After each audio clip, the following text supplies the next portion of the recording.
Oke, eh,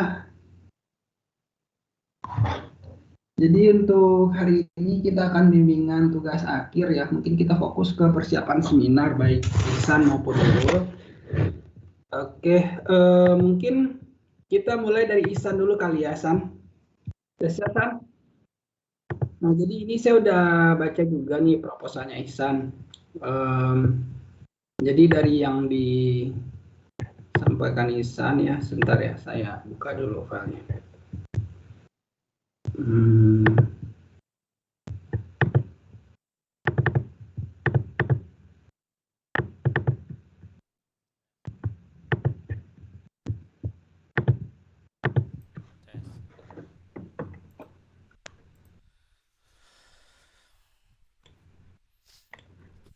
Saya share screen ya.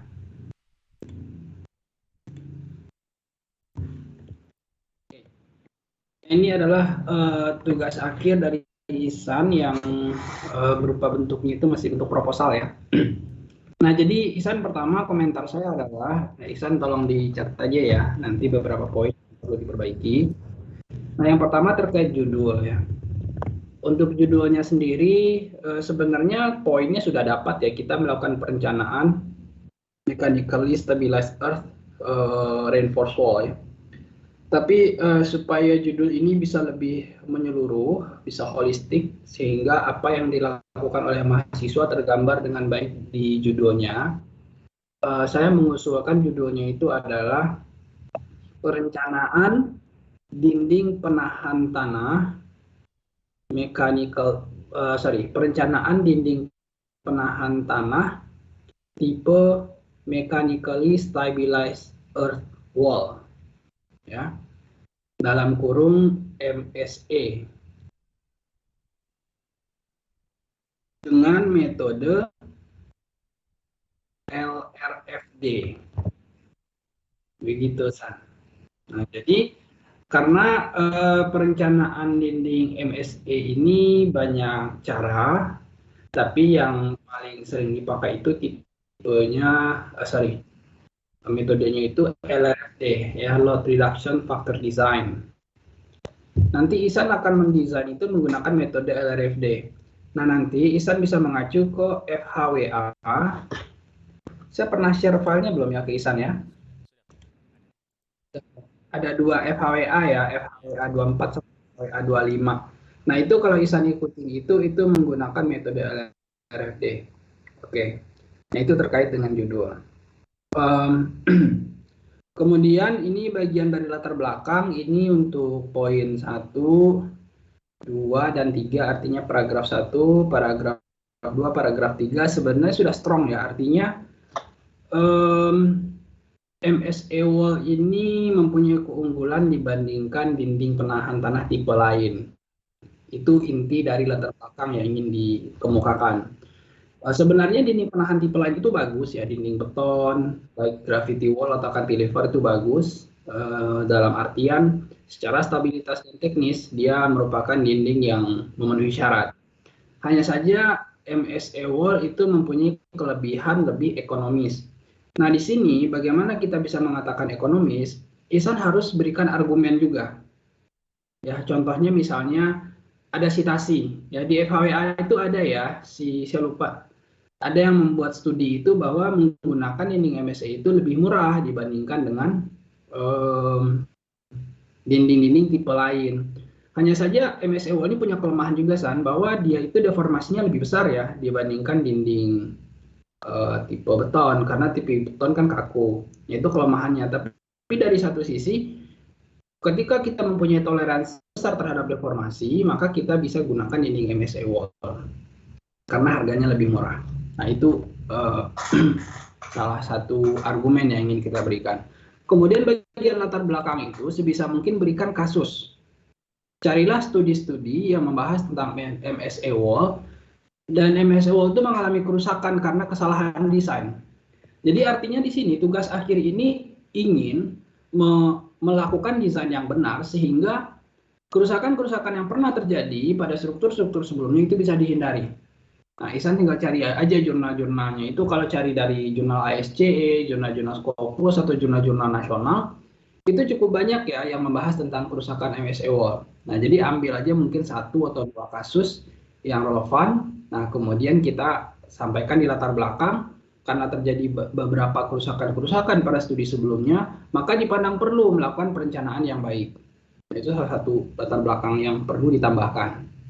Kemudian yang paragraf terakhir, ini kan pekerjaan perluasan tambang batu bara di Sangatta, Kalimantan Timur membutuhkan dinding penahan. Kemudian kita sebutkan di sini elevasi platformnya itu 64. Kemudian di situ truk memasukkan material batu bara ke dalam crusher di elevasi tertentu. Kemudian kita butuh dinding tinggi berapa. Nah, poin ini menurut saya tidak perlu dimasukkan di latar belakang. Kita cukup memberikan begini. Pada tugas akhir ini akan dilakukan perencanaan dinding penahan tanah tipe MSA wall pada lokasi tambang. Nah, ini kita akan menyebutkan di sini ada PT KPC, kemudian informasi proyek lah, kita menyebutkan informasi proyek. Kalau kita ingin menyebutkan informasi proyek, maka kita perlu terafiliasi dengan orang yang kita sebutkan tersebut. Nah, di sini data ini kita dapatkan, Ihsan dapat data itu dari saya. Saya dulu mendapatkan data ini karena saya bekerja sebagai salah satu konsultan pada pekerjaan ini. Nah, makanya saya punya data. Artinya, saya tidak punya hak untuk menggunakan data ini untuk kepentingan di luar kepentingan proyek. Nah, jadi ketika kita menyebutkan afiliasi, berarti kita mengikat mereka dengan kita. Nah, di sini kita tidak perlu menyebutkan nama PT, tidak perlu menyebutkan informasi yang detail tentang proyek. Ihsan cukup sebutkan saja pekerjaan dinding MSA wall ini digunakan untuk dinding penahan tanah pada sistem crushing plant gitu misalnya. Pada lokasi lokasi site tambang di daerah Kalimantan Timur, begitu aja cukup. Ya, jadi nggak usah sebutin afiliasi karena nanti bisa aja, oh kan saya nggak terlibat di tugas akhir kamu, nggak ada kerjasama gitu ya. Jadi kita cukup menyebutkan begitu saja. Oke. Kemudian rumusan masalah. Nah, ini yang perlu saya pertajam kembali. Rumusan masalah ini sebenarnya sudah mencakup, tapi kita gunakan bahasa yang lebih tajam ya. Poin 1, berapakah besar beban yang bekerja pada MSA wall? Kemudian berapakah dimensi MSA wall yang mampu menahan beban? Kemudian berapakah stabilitas internal dan eksternal? Kemudian berapakah potensi deformasi? Inti masalah kita hanya 2 sebenarnya. Pertama, bagaimana melakukan perancangan dinding MSA wall yang memenuhi stabilitas internal dan eksternal. Itu poin 1. Bagaimana melakukan perancangan dinding MSA wall yang memenuhi kriteria stabilitas internal dan eksternal. Kemudian yang kedua, bagaimana melakukan perancangan dinding MSA wall yang memenuhi kriteria deformasi dan penurunan untuk umur operasional. Itu yang kedua. Nah, jadi poin 1 dan 2 sebenarnya itu adalah bagian dari poin 3 dan 4. Contoh di sini berapakah besar beban. Kalau kita ingin menghitung nomor 3, berarti kita harus tahu nomor 1. Berarti nomor 1 ini adalah bagian dari nomor 3. Begitu juga dengan nomor 2, berapakah dimensi MSA wall, itu kan bagian nomor 3 dan nomor 4. Nah, jadi nomor 1 dan nomor 2 itu dihapus saja. Oke. Nah, kemudian dalam rumusan masalah ini kita perlu lebih rinci dengan metode yang kita gunakan. Nah, jadi untuk nomor 3 itu kita jadikan nomor 1, tapi bahasanya begini. Bagaimana menghitung stabilitas, bagaimana melakukan perancangan dinding MSA wall yang memenuhi stabilitas internal dan eksternal dengan metode Load Reduction Factor Design dalam kurung LRFD. Itu nomor 3, nomor 1-nya jadinya. Nah, kemudian bagaimana melakukan perancangan dinding MSA wall yang memenuhi kriteria deformasi dan penurunan untuk umur operasional dengan metode. Metodenya apa yang mau dipakai? Kita di sini Ihsan maunya pakai software apa? Ya. Nah, karena sudah coba juga ya. Ihsan sudah ada softwarenya, data katik. Sudah ya. Ya, nggak apa-apa. Nah, jadi untuk menghitung deformasi itu, San, kita bisa melakukan dua pendekatan. Pertama bisa hitung metode manual ya, artinya dengan sistem kekakuan dan gaya kita dapat deformasi. Bisa ngitung deformasi elastik, bisa ngitung deformasi yang disebabkan oleh konsolidasi. Itu manual.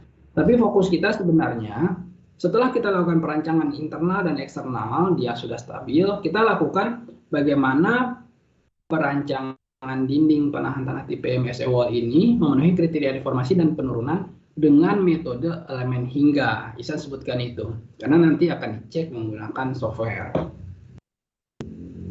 Nah, jadi rumusan masalahnya cuma dua itu, ya. Nah, kalau misalnya ingin ada rumusan masalah lain itu boleh, tapi kita harus bisa merealisasikan rumusan masalah itu dalam tugas akhir kita. Misalnya ya, dalam perencanaan MSE Wall ini ada dua masalah biasanya yang muncul. Yang pertama itu adalah pemilihan material timbunan. Material backfill itu dia akan ditimbun tuh di belakangnya. Nah, itu sebenarnya di FHWA sudah ada kriteria. PI-nya harus kecil dari 5, kemudian jenisnya harus mudah dipadatkan, artinya dia bergradasi bagus. Kemudian dia punya permeabilitas yang baik. Nah, itu sebenarnya sudah ada. Tapi bisa saja orang melakukan studi apakah hasil-hasil yang disebutkan di FHWA itu sudah mencakup standar keamanan. Jadi bisa disesuaikan. Nah, kalau Ihsan ingin memasukkan hal-hal seperti itu boleh. Misalnya nanti baca referensi. Kalau baca referensi itu banyak banget ya yang bahas pengaruh backfill terhadap stabilitas MSE wall. Jadi nanti dia variasikan, misalnya tanah lempung dengan C10, V-nya 25, kemudian versus tanah pasir C-nya 1, V-nya 33 gitu. Jadi artinya tanah lempung bagus dan tanah pasir bagus. Itu stabilitasnya dilihat. Lebih stabil yang mana gitu. Untuk timbunan MSE wall. Itu bisa masuk dalam kajian kita. Jadi nanti kita lakukan perancangan, kita lakukan analisis deformasi, kemudian kita lakukan yang ketiga namanya studi parametrik, studi parameter material. Nanti studi parametrik ini terpisah dari poin 1 dan 2. Poin 1 dan 2 kan sudah selesai mendesain aman. Kita analisis aman. Nah, poin ketiga, kita coba lakukan variasi terhadap parameter sehingga parameter ini bisa kita nilai bahwa tanah lempung mempunyai karakteristik bagaimana terhadap bidang runtuh. Oh, misalnya tanah lempung ini kalau dengan C-nya 25, C-nya C-nya 20 misalnya, V-nya 25, itu kan tanah lempung jenis medium. Kita pakai, ternyata angka keamanannya berapa? Bidang runtuhnya bentuknya gimana? Cenderung ke atas, cenderung ke bawah, apakah memotong bagian sisi mana. Kemudian kita coba dengan tanah pasir dengan kualitas bagus. Tanah pasir kualitas bagus, C-nya 1, V-nya 33. Kita coba seperti yang ada di parameter yang dipakai oleh konsultan itu. Bagaimana angka keamanannya? Di situ kita bisa lihat keunggulan dari masing-masingnya. Oh, ternyata kalau tanah lempung dengan kualitas medium itu SF-nya berapa? Tanah pasir SF-nya berapa? Deformasinya bagaimana? Nanti ketika orang memilih material, ketika untuk menggunakan MSE, dia tahu nih kelebihan masing-masing material. Oh, kalau lempung begini, pasir begini. Biasanya juga satunya lagi adalah masalah drainase. Tanah lempung itu kan probabilitasnya rendah. Berarti biasanya kalau tanah lempung jadi timbunan MSE itu perlu ada filter. Jadi ada lapisan-lapisan tipis yang isinya itu drain. Bisa PVD, bisa juga pakai lapisan pasir. Jadi setiap setengah meter tambah lapisan pasir. Jadi dia ada pengaliran. Nah, nanti kita bisa analisis secara teknis, secara non teknis, baik dari sisi kualitas pengerjaan, biaya, metode konstruksi itu bisa kita bahas. Nah, jadi bisa tambahkan itu tawaran dari saya supaya tugas akhir ini bisa mempunyai pembeda. Kalau poin 1 dan 2 itu sudah pasti dilakukan. Mendesain stabil eksternal internal, kemudian yang kedua mendesain dia memenuhi kriteria deformasi lateral dan penurunan atau konsolidasinya. Sudah pasti ya. Nah, poin ketiga kita ingin melihat pengaruh material terhadap pengaruh material terhadap stabilitas MSE wall. Nah, kalau itu tinggal dimodelin aja di Praxis. Jadi kan poin 1 dan 2 udah oke tuh. Nah, kita pakai model yang sama. Sekarang parameter tanahnya aja yang kita ganti gitu. Yang awalnya pasir kita ganti lempung. Nah, untuk poin 1 dan 2 itu gunakan material standar backfill-nya, pakai rekomendasi FHWA itu. Jadi FHWA itu kan dia mensyaratkan PI-nya berapa, C-nya berapa, V-nya berapa, itu ada angka rekomendasi, kita gunakan angka rekomendasi. Nah, nanti kita coba dengan material yang lebih buruk. Apakah masih stabil atau tidak, gitu kan. Karena begini, pada proses pembangunan, kadang kita nggak bisa milih material. Nah, jadi nanti di bagian latar belakang tambahin itu. Keterbatasan material di area konstruksi juga menjadi salah satu kendala dalam pelaksanaan konstruksi. Tidak semua material di sekitar area konstruksi bisa dijadikan material timbunan sesuai dengan kriteria-kriteria yang disebutkan dalam referensi terdahulu. Nah, sehingga kita perlu melakukan studi terhadap beberapa jenis material terhadap stabilitas. Kadang gini, kita cuma punya tanah lempung di sekitar lokasi. Sedangkan kalau dalam FHWA dia mintanya tanah berpasir. Tapi bisa nggak sih tanah lempung? Ternyata setelah kita coba dalam analisis numerik kita, tanah lempung masih oke, masih masuk dalam standar keamanan. Maka kita tuh bisa juga kok gitu. Dalam artian biaya bisa lebih murah, dinding juga tetap stabil. Nah, kalau berbicara standar, standar akan selalu merekomendasikan posisi paling aman. Posisi paling aman. Nah, sekarang kita sebagai engineer harus melihat peluangnya. Tidak semua material di lokasi itu cocok, tidak semua material di lokasi itu sesuai dengan rekomendasi yang ada. Kalau kita harus ngikutin material yang ada di standar, itu biayanya bisa besar, bisa aja ngangkutnya, oh jauh nih, jaraknya 100 kilo, ada gunung pasir yang bisa ditambang. Ya bayangin 100 kilo, berapa jauh kita harus ngangkut material. Begitu. Oke, itu bagian latar belakang dan rumusan masalah. Kemudian tujuan ini akan menjawab rumusan masalah. Ya, rumusan masalah itu harus terjawab di tujuan. Jadi berarti poin nomor 1 tujuannya adalah melakukan perancangan dinding MSE wall yang mampu sesuai dan yang aman secara eksternal dan internal dan eksternal. Ya bahasanya nanti mungkin bisa dibuat lebih bagus ya San ya, intinya begitu. Kemudian yang kedua adalah bagaimana melakukan perancangan dinding MSE wall yang memenuhi kriteria deformasi lateral dan penurunan.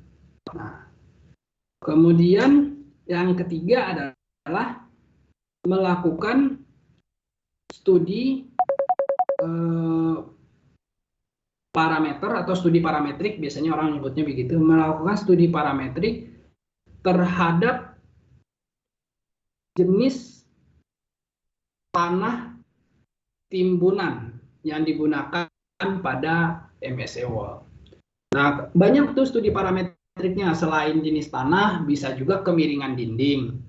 Kemudian selain kemiringan dinding, bisa juga jenis geogridnya, jenis geotekstil yang dipakai. Tapi saran saya cukup jenis tanah saja. Nah, kalau misalnya dulu saya pernah bikin publikasi ya, itu berkaitan dengan MSE wall juga. Itu kaitannya dengan kemiringan dinding. Jadi dindingnya ada yang vertikal 90, ada yang agak landai di 80, ada yang 85, ada yang 90, ada yang 90, ada yang 82 setengah. Nah, itu kita lihat dengan material yang sama dengan kemiringan dinding yang sedikit berbeda-beda, apakah memberikan pengaruh yang signifikan. Karena gini, ketika dinding itu vertikal, itu harus benar-benar kuat ya, kalau vertikal ya. Jadi kan dia gampang banget terdeformasi. Ternyata setelah kita studi, ketika dikurangi 5 derajat aja ke kiri, jadi artinya dia 85 derajat, itu dia jauh banget naik stabilitasnya. Nah sekarang, kalau misalnya dengan dikurangi 5 derajat, kita masih bisa pakai dinding itu, kenapa tidak gitu kan? Jadi biayanya bisa lebih murah. Jadi kalau crusher ada gap sekitar 5 derajat, apakah truk ini masih bisa kasih feeder ke crushernya gitu? Kalau masih bisa secara teknis, ternyata dia pas. Beda 5 derajat, dia buang materialnya ke crusher, masih masuk crusher, ya baiknya begitu. Atau mungkin mulut crushernya dibuat lebih menjorok ke dinding, sehingga ketika truknya dibuka penyimpanannya ke crusher, dia bisa masuk. Nah, jadi studi itu memang kita aplikasikan. Ketika kita turunkan sekitar 5 derajat, itu angka keamanannya dari yang awalnya 1,3 itu bisa jadi 1,75. Nah, jadi memang waktu itu di site pekerjaan dikurangin sedikit dan hasilnya lumayan memuaskan ya. Jadi itu salah satu tujuan kita melakukan studi parametrik itu. Oke. Kemudian batasan masalah. Nah, kalau daerah penelitian tidak perlu disebutkan. Di sini kan daerah penelitian di Sangatta, Kalimantan Timur, nggak perlu. Kemudian parameter dilakukan, ini tidak perlu. Ini bukan apa namanya batasan masalah. Nomor 2 juga bukan. Kemudian penggunaan software juga bukan batasan masalah karena kita bisa aja nanti pakai software lain. Kemudian metode LRFD juga bukan batasan masalah. LRFD ini salah satu tools yang kita pakai. Jadi ya udah kita pakai aja. Nah, kalau menurut saya apa yang menjadi batasan masalah di sini? Apa yang tidak kita hitung yang seharusnya dihitung? Nah, kita jadikan itu batasan masalah. Contohnya di sini ya. Seharusnya apa yang tidak dilakukan di sini? Misalnya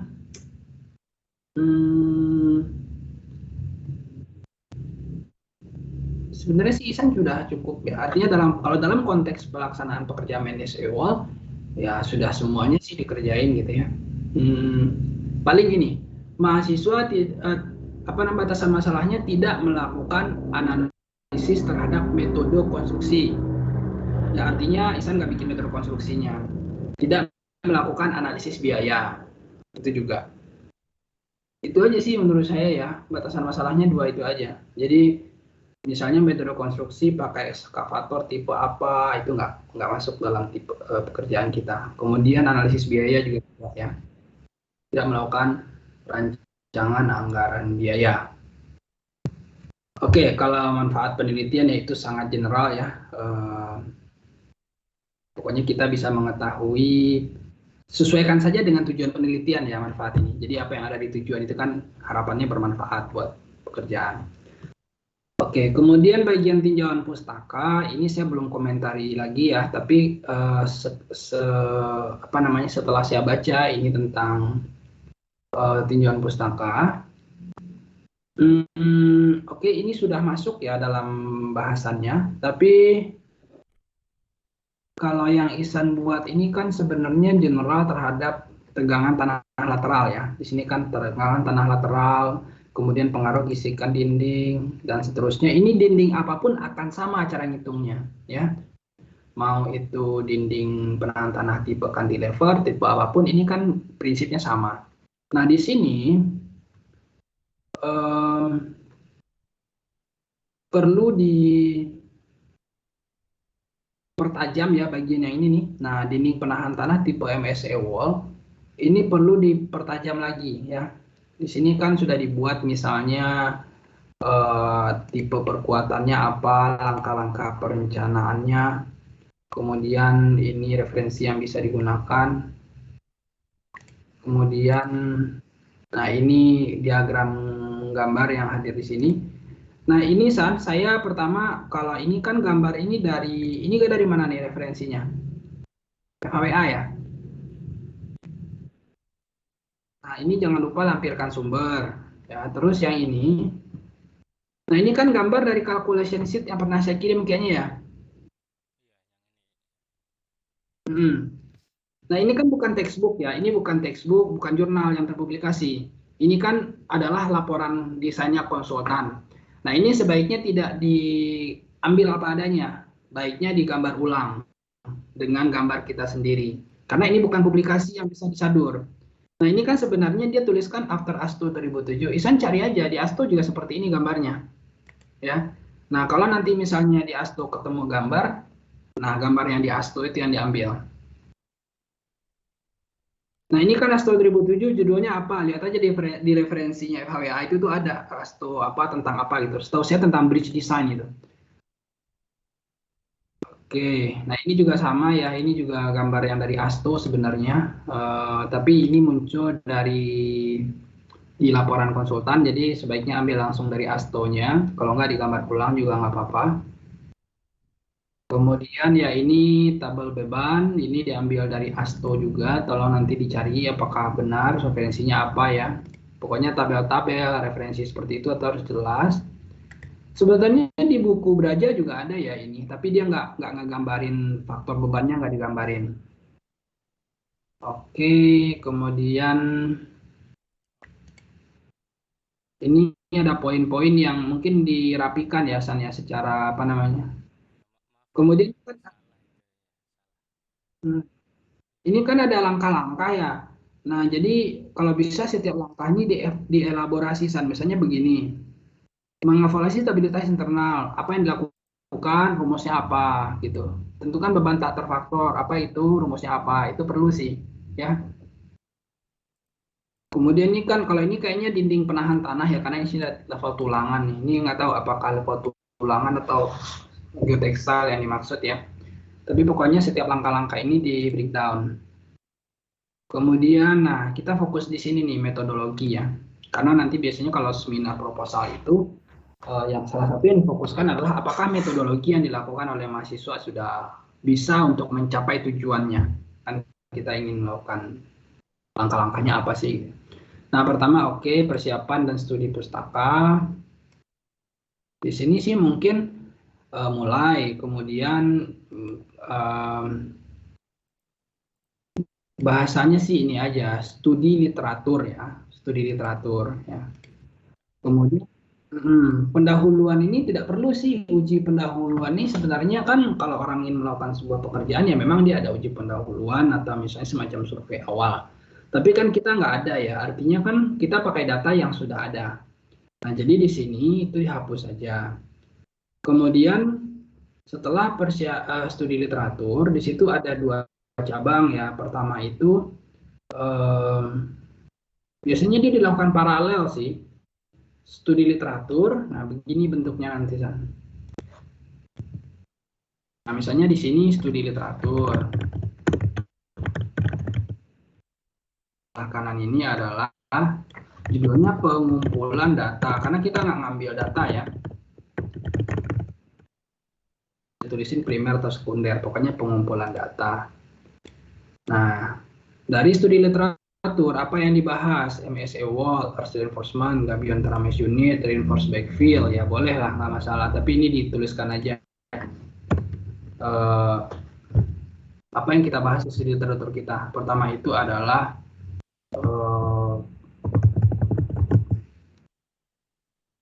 literatur udah cukup begitu aja, nanti kita breakdown lagi isinya. Nah, jadi dari studi literatur, ini kita hapus.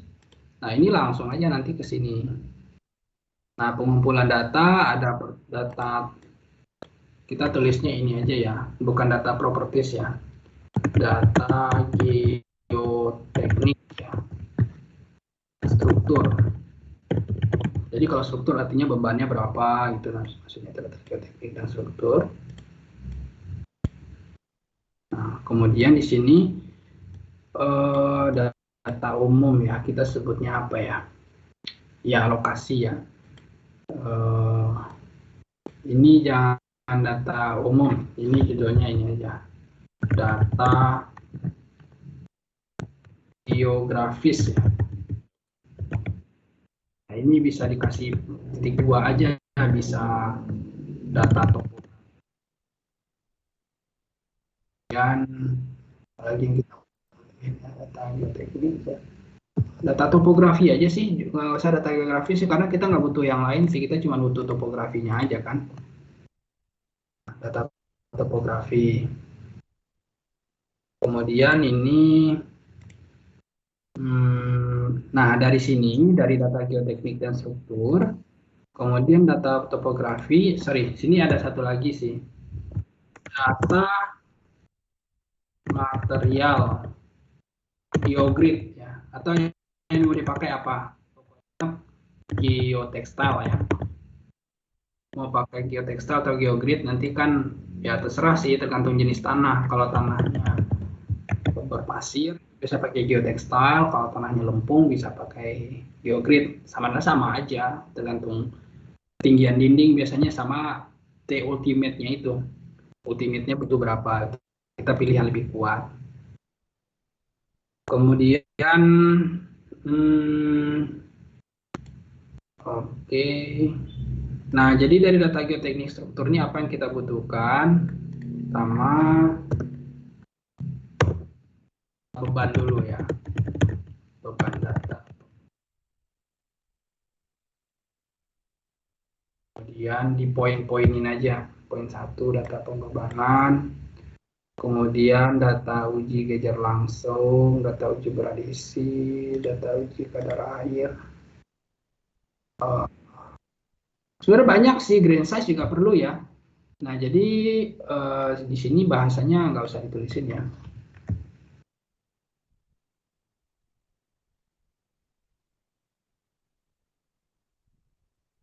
Tanah, data parameter tanah, kemudian data parameter material timbunan, parameter gabion ya, karena kan kita pakai gabion ya, atau teramesh itu gabion.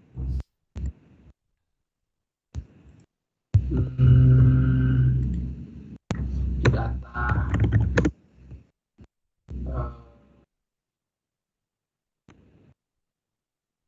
data pembebanan statik.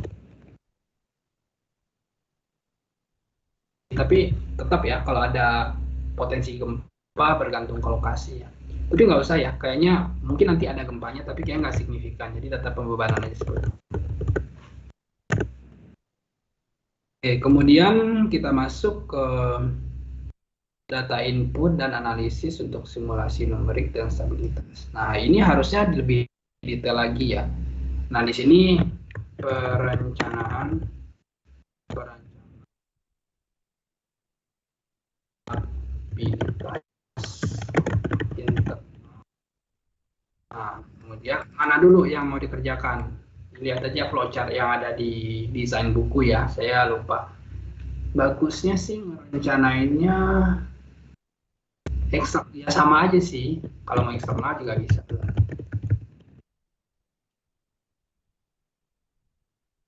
Atau di satu aja ya, di satu kotak aja. Perencanaan stabilitas internal. Terus pertama itu penentuan geometri dulu ya. Jadi penentuan geometri.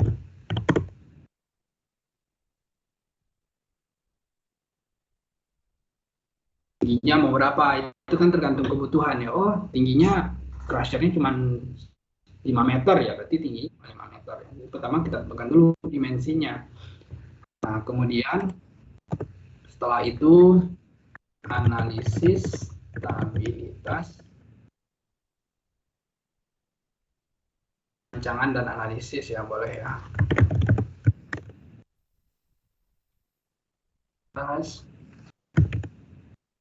Internal dan eksternal. Nah, di sini ada loop ya. Kalau misalnya dia tidak stabil,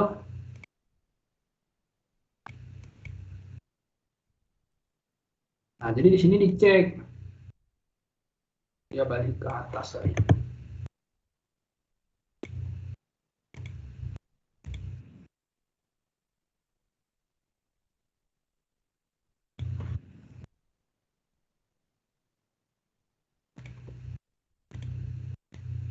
Nah, kalau misalnya dia tidak stabil, nah di sini ada pertanyaannya, stabil atau tidak. Kalau tidak, dia balik lagi ke atas ya.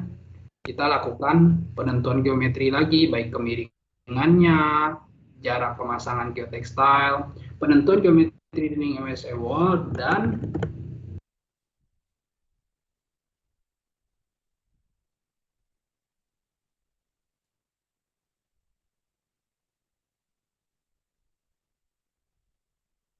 kita bisa bekerja dua hal nih. Jadi spasinya kita tentuin duluan, nanti kita analisis dengan trial and error. Atau yang kedua, kita bisa analisis ketemu spasinya, itu juga bisa ya. Nah, jadi kalau saya sih, pokoknya kita geometri udah kita tentuin nih begini. Kemudian kita lakukan perencanaan analisis stabilitas internal dan eksternal. Kalau tidak oke, kita bisa balik lagi ke atas. Mungkin nanti kemiringan dinding bisa dirubah, ketinggian dinding bisa disesuaikan lagi. Nah, kalau misalnya dia sudah oke, stabil, nah maka dilakukan analisis deformasi dan penurunan. Kalau kalau misalnya kita sudah analisis deformasi dan penurunan, kalau dia oke, kemudian kita cek juga apakah sesuai dengan deformasi izin atau tidak. Kalau misalnya dia oke, kita lanjut ke bawah. Kalau dia tidak oke, kita balik lagi ke atas, kita balik ke sini. Lagi bisa ke penentuan geometri lagi, ya. Atau baliknya itu bisa kedua ya. Jadi panahnya itu bisa balik ke paling atas atau balik sampai sini aja. Jadi kita bisa cek ke sini ya. Jadi kalau nggak oke, jadi kita analisis formasi dan penurunan, ternyata informasinya besar. Berarti kita harus tambah tuh MSEO ininya, spasi dari geotextilenya lebih rapat pasangnya. Nah, kita balik lagi ke atas itu. Kemudian setelah selesai analisis formasi dan penurunan, kemudian studi parametrik. Dinding MSEO.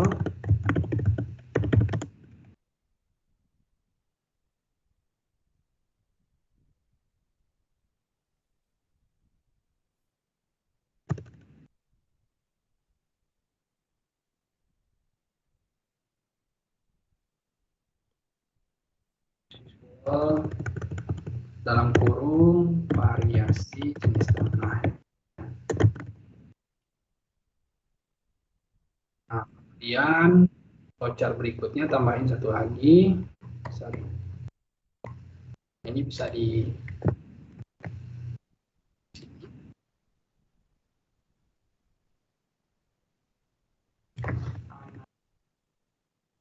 parametri.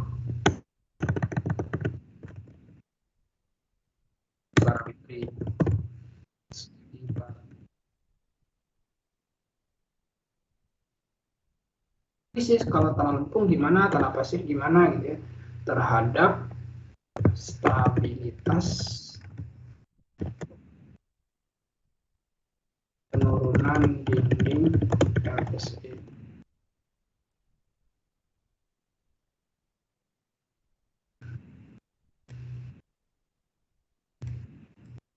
Nah, nanti kesimpulan.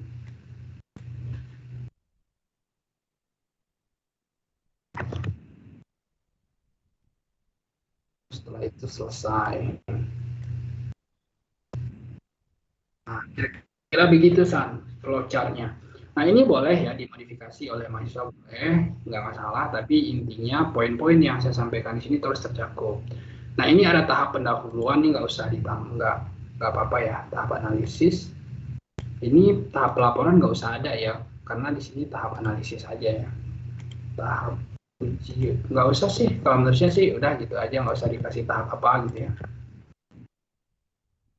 Tahapnya masih dalam satu flowchart, sebenarnya ini masih saling berkaitan gitu, kecuali dia punya karakteristik yang khas terhadap tahap tersebut.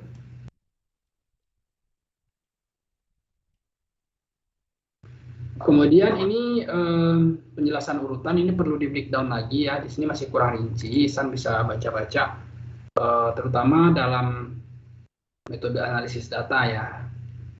Kemudian, nah, cara melakukan sitasi ini kan disebutkan di sini ya. Ini perlu juga dievaluasi, nggak cuma yang ini aja, tapi di yang atas-atas juga banyak begini. Sitasi itu cukup begini aja.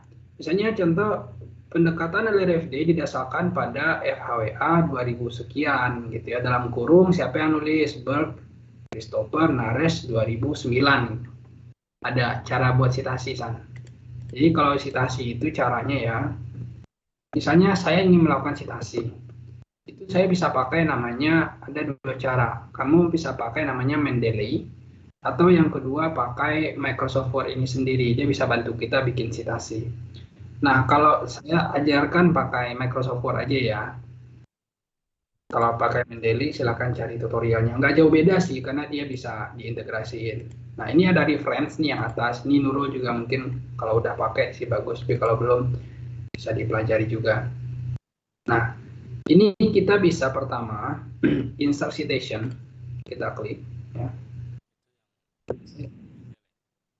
Ya, saya udah pakai Mendeley sih. Kalau udah terintegrasi Mendeley, dia akan selalu pakai Mendeley sih. Bentar, gimana caranya? Biar saya hapus dulu mobilnya. Oh iya, ini. Nah, jadi itu akan jauh lebih mudah, San ya. Jadi kalau jangan ketik ulang gitu, ya. Jangan diketik ulang semua judulnya, karena membuat citasi itu nggak perlu ngetik judulnya juga nggak perlu. Nah, jadi kalau di sini tinggal dimasukin insert citation at source gitu ya. Nah, kita lihat misalnya masukin autornya siapa, title, journal name, years, pages. Nah, nanti kita oke kan. Nah, nanti kalau misalnya sudah oke, nah nanti akan masuk nama orangnya dan tahunnya gitu aja. Nah, nanti lah kok ini siapa nih? Orang akan lihat ke daftar pustaka. Oh, oh Stopper. Oh, yang ini nih Stopper 29 gitu. Nanti kalau misalnya ada orang yang sama menulis dua jurnal di tahun yang sama, otomatis dia akan tandain itu Christopher B, Christopher, A. Nanti di bawahnya juga ada nih, B, A. Jadi orang tahu mana yang direferensi citasinya. Nah, jadi pola penulisan perlu diperbaiki kembali. Kemudian ini sebenarnya kan sudah ada ya di bahasan atas ya. Ini hanya apa general penjelasan general aja nggak masalah, cukup seperti ini. Nah, kemudian ini lokasi rencana ya. Nah, ini sebaiknya menjadi sebuah subbab aja di bab 3 yang bagian awal. Jadi di sini kan ini namanya bentuk penelitian ya. Harusnya ini diagram alir ya. Ya metodologi lah ya, alur penelitian. Nah, di sini bab pertamanya itu adalah deskripsi ya, atau deskripsi penelitian, deskripsi umum ya. Ini kita tulis, penelitian ini dilakukan untuk mendesain dinding MSEWO setinggi sekian meter, kemudian berlokasi di Kalimantan Timur. Dinding ini punya kegunaan untuk apa, itu dijelaskan. Nah, berikut adalah layout dari lokasi. Nah, ini nanti dikasih tahu nih site plan dan kurung sumbernya siapa nih. Sumber, judulnya data proyek aja ya. Nah, gambar-gambar yang kita ambil dari referensi yang saya berikan, diberikan sumber data proyek. Nah, kemudian jadwal penelitian ini dibuat dalam bentuk ini, timeline di Excel. Jadi Januari kan ada breakdown pekerjaan, proposal bulan apa sampai berapa, tahap persiapan, studi literatur, itu kan ada semua langkahnya tuh. Yang di sini, yang ada di bagian ini nih, studi literatur, pengumpulan data bulan apa sampai bulan apa. Kemudian penentuan geometri dinding, perencanaan analisis stabilitas eksternal, analisis informasi bulan apa sampai berapa. Itu nanti ada timeline-nya dalam diagram batang ya, dalam bar chart itu kan chart. Nah, baru nanti masuk ke daftar pustaka. Ya sebenarnya sih inti-inti dari tugas akhirnya sudah masuk sih di sini semua, kecuali tadi yang bagian studi parametrik ditambahkan satu lagi. Kemudian mahasiswa perlu menulis, ya perlu belajar lagi menulis laporan formal, artinya bahasa-bahasa yang digunakan masih kadang terkesan tidak baku ya, ada pemborosan kata, pengulangan kata, kemudian masih belum rapi, ada beberapa yang masih rata kiri semua, laporan itu rata kiri kanan ya, atau rata istilahnya itu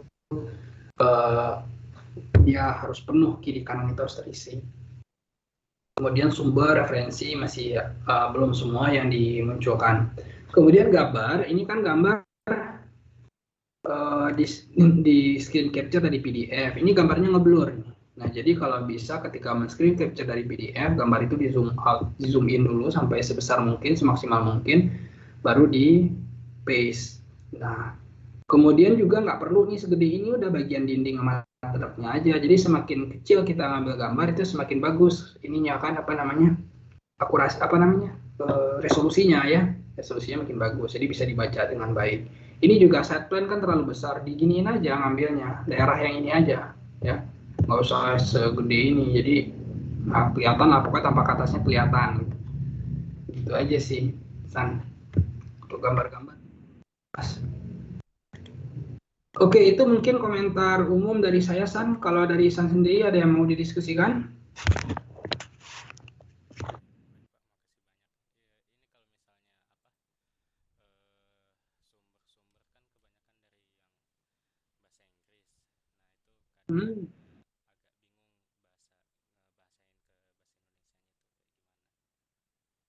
Jemahinnya ya. Ya itu memang, ya itu salah satu challenge ya dalam mengerjakan tugas akhir itu memang karena jurnal-jurnal itu istilahnya standar-standar yang banyak dipakai itu masih banyak dalam bahasa Inggris ya. Memang itu jadi salah satu uh, kesulitan ya. Tapi ya nggak apa-apa, biasanya nulis tugas akhir itu memang beberapa kali kita baca, kita akhirnya bagusnya begini gitu ya. Memang ada tahapan-tahapan lah. Tapi intinya jangan sampai kita membuat apa namanya bahasa yang kalau dibaca sama kita sendiri kayaknya membingungkan gitu. Jadi buat aja yang sederhana tapi formal sih. Intinya sih bahasa itu perlu formal. Kemudian perlu ya satu lagi itu menggunakan bahasa yang lebih netral. Netral itu artinya biasanya kalimat pasif tuh. Misalnya gini, ada yang menulis begini, penulis melakukan perancangan dinding MSE Word. Itu bahasa yang pertama. Bahasa yang kedua, pada tugas akhir ini dilakukan perancangan dinding MSE Word. Itu padahal kan sama-sama kita melakukan perancangan dinding. Tapi poin kedua itu lebih formal karena kita menggunakan bahasa pasif yang artinya kita fokus kepada perancangannya. Jadi dilakukan perancangan pada tugas akhir atau perancangan. Kalau yang pertama, penulis melakukan perancangan. Di situ beda bahasa aktif dan pasif adalah kalau bahasa aktif itu fokus kepada subjek, penulis melakukan perancangan. Jadi kitanya yang ingin kita highlight, tapi kita tidak peduli sebenarnya siapa yang melakukan perancangan. Tapi yang dipedulikan orang adalah apa sih yang dilakukan? Yang dilakukan itu adalah perancangan. Jadi makanya orang-orang harusnya menggunakan bahasa pasif itu untuk menghindari subjektivitas, bahwa kita fokus kepada isi dari tugas akhir kita. Misalnya gini, penulis menggunakan software Praxis. Kemudian satu lagi kita bikin untuk melakukan perancangan digunakan software Praxis. Poin kedua, kita lebih fokus terhadap perancangan dan softwarenya. Tapi kalau poin pertama, penulis melakukan Praxis. Penulis itu kesebut gitu. Jadi subjektivitasnya ada. Nah, itu yang kita hindari, bahasa-bahasa seperti itu. Kadang tidak semua bahasa yang bisa dibuat pasif ya. Jadi nggak apa-apa pun ada bahasa aktif nggak masalah, tapi jangan sampai dominan. Tidak selalu kita bisa bikin bahasa pasif itu nggak selalu ya. Oke. Ada lagi, San?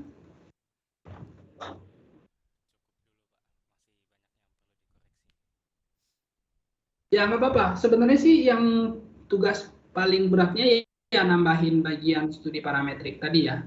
Jadi kita bisa jadi studi parametrik itu bisa nanti tambahkan di bagian tinjauan pustaka. Ada satu bagian yang menunjukkan subjudulnya itu di tinjauan pustaka adalah karakteristik jenis tanah. Jadi nanti kita itu ingin menjelaskan bahwa tanah lempung itu punya karakteristik bagaimana, tanah pasir punya karakteristik bagaimana. Jadi mungkin subjudulnya adalah pemilihan material timbunan. Ya, judulnya itu pemilihan material timbunan. Nah, jadi nanti bagian A-nya itu karakteristik material timbunan jenis lempung. Itu poin A-nya. Poin B-nya adalah karakteristik tanah timbunan jenis pasir. Nah, isinya itu fokus kepada tanah lempung itu punya karakteristik bagaimana. Dia punya kohesi, permeabilitasnya rendah, kemudian pemadatannya bagaimana, apakah pakai kompaktor, cocoknya bisanya pakai roller atau pakai pemadatan manual atau dengan getar dan sejenisnya. Itu kan ada tanah lempung itu cocoknya dipadatkan gimana. Tanah pasir juga demikian, permeabilitasnya gimana, kemampuan pemadatannya gimana, kemudian permeabilitasnya bagaimana. Itu tiga yang paling penting itu. Kuatnya bagaimana, permeabilitasnya bagaimana, padatnya bagaimana. Karena tiga itu faktor yang berpengaruh terhadap stabilitas dinding. Kalau misalnya dia nggak kuat, ya berarti kan dia bisa longsor. Nah, kita bisa jabarkan di situ tanah pasir itu terdiri dari loose sand sampai dense sand ya. Nanti gradasinya mulai dari poor graded sampai well graded. Tanah lempung juga gitu, mulai tanah lempung lunak sampai tanah lempung kaku, tanah keras. Permeabilitas nanti kita bahas. Tanah lempung itu cenderung lambat mengalirkan air. Nah, sehingga dia punya potensi beban air itu akan membebani dinding tanah lempung. Nah, tapi kalau tanah pasir, dia karena permeabilitasnya bagus, maka nanti tidak susah untuk mengalirkan air. Tapi pasti nanti ada sisi positif dari lempung ini. Posisi positif dari lempung ini adalah dia punya kohesi. Jadi dia punya daya ikat antar partikelnya, dia udah punya kelebihan dari pasir. Nah, nanti kita lihat apakah kelebihan lempung itu cukup untuk mengalahkan pasir dalam kondisi tertentu. Atau kelebihan pasir itu ternyata tidak bisa disubstitusi lempung. Mungkin bisa aja kita ambil kesimpulan, tanah pasir harus untuk menjadi timbunan, nggak bisa lempung, bisa saja. Atau nanti dapatnya adalah, oh tanah lempung itu bisa jadi timbunan, tapi syaratnya apa? Permeabilitasnya harus diperbaiki dengan memasang drainase. Nah, nanti itulah yang ingin kita cari dalam tugas akhir kita. Nah, itu bagian yang paling besar. Dan di FHWA sebenarnya ada tentang backfill material, itu ada bahasannya sana. Jadi nanti baca di situ dulu apa yang dia maksud dengan material timbunan, kriterianya apa. Nah, nanti bisa cari-cari jurnal yang melakukan studi itu. Banyak kok yang sudah melakukan studi itu. Ini bukan hal baru. Nah, jadi nanti bisa ditambahkan di situ. Isan sekarang kuliah berapa SKS total?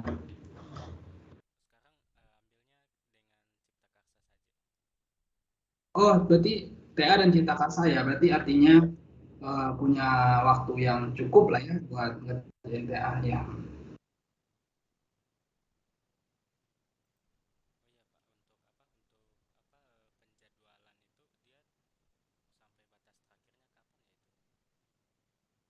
Untuk penjabaran apa? Tugas akhir ya. Eh, saya belum tahu ya kalau kalender eh, resminya bagaimana, tapi pernah saya tanya juga ke Pak Arianta, itu ya sebisa mungkin di akhir Januari mahasiswa sudah siap buat sidang. Ya, nah jadi gini, saya lihat ke tahun lalu ya, tahun lalu itu terakhir sidang di tanggal 4 Februari lah, sekitar segitulah, minggu pertama Februari. Ya berarti kita cari aman lah, oke lah, anggaplah di awal Februari. Nah, semester sekarang itu mulai lebih molor 2 minggu dari tahun sebelumnya. Semester sekarang kan mulainya di September tengah kan, 21 Septemberan. Nah, berarti kan semester sebelumnya kita mulai di akhir Agustus. Jadi ada sekitar 2 sampai 3 minggu lebih lambat. Harusnya nanti juga waktu sidang itu juga akan dimundurkan. Tapi belum ada official resminya, belum ada. Nah, jadi kita tetap stick pada jadwal tahun lalu aja.